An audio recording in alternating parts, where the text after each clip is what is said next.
ኤርትራውያን አምባሳደራችን ኩራት መመኪያችን ይሉታል። ስዊድኖች ደግሞ ቀጣዩ ዘላታን ኢብራሂሞቪች ነው እያሉ ያንቆለጳጵሱታል። እሱም ልክ እንደ ግዙፉ ስዊድናዊ አጥቂ እጅግ የተዋጣለት ግብ አዳኝ ነው።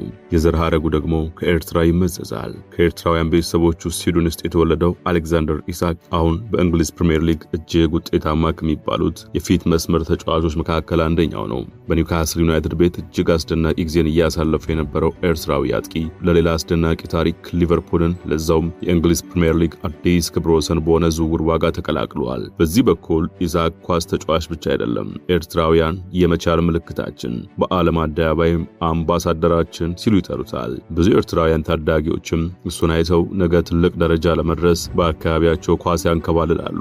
ኢሳክ በኒውካስል ቆይታው የክለቡን ስኬት ከማሻሻሉን በተጨማሪ የክለቡ ደጋፊዎች የተጫዋቹን የዘር ሐረግ እንዲጠይቁና የኤርትራን ታሪክና ባህል እንዲያውቁ ከፍተኛ ሚና ነበረው።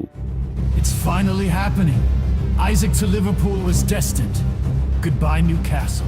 Hello Reds.